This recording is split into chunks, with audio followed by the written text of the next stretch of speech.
महिला आणि बालकल्याण मंत्र्यांच्या जिल्ह्यातच अल्पवयीन माता या सापडताना दिसत आहेत। रायगड जिल्ह्यात बालविवाहाचं प्रमाण वाढलंय। गेल्या 9 महिन्यात 21 बालविवाह प्रतिबंधक गुन्हे या ठिकाणी दाखल झालेत। वाढत्या घटनांवरून प्रशासन निष्क्रिय असल्याचा आरोप होतोय।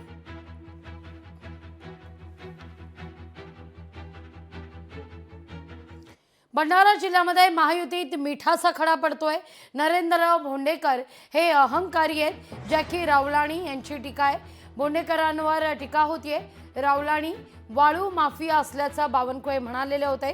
त्यामुळे या ठिकाणी आता मात्र पक्षांतर्गत कुरघोडी होताना दिसतात।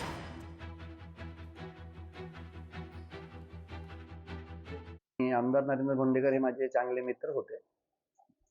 त्यांच्यामुळेच मी शिवसेनेमध्ये होतो। पण आता काही महिन्यांपासून त्यांच्या जो म्हणजे कार्यकर्ता म्हणा किंवा आमच्यासोबत म्हणा जो वागण्याचा रवैया होता, म्हणजे एक अहंकारी प्रवृत्तीचा होता आणि त्यालाच त्रासून मी शेवटी काल भाजपमध्ये प्रवेश घेतला। नाही ना, नगराध्यक्ष हा प्रत्येक कार्यकर्त्याचा अधिकार असतो तिकीट मागणीचा, तो मी केला।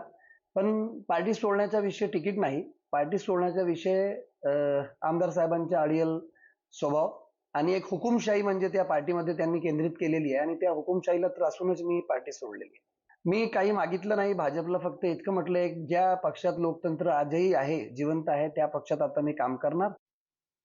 ते माझे जवळचे मित्र होते। प्रत्येकांचा एक स्वतःचा एक स्वभाव असतो आणि प्रत्येकाच्या निवडणूक आले की ह्या येणं जाणं चालत असतात। परंतु जॅकीचा हा पहिल्यांदा नाही आहे। प्रत्येक निवडणुकीचे 6 महिने आधी हे 5व्यांदा 6व्यांदा आहे हा विषय।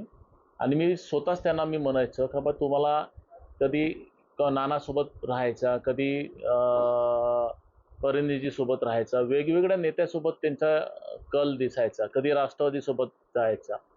तर मी त्यांना सल्ला दिलं होतं की भाई हे असं करण्यापेक्षा एखाद्या नेत्याकडे कायमस्वरूपी चालले जा, जेणेकरून कन्फ्युजन निर्माण व्हायला नाही पाहिजे।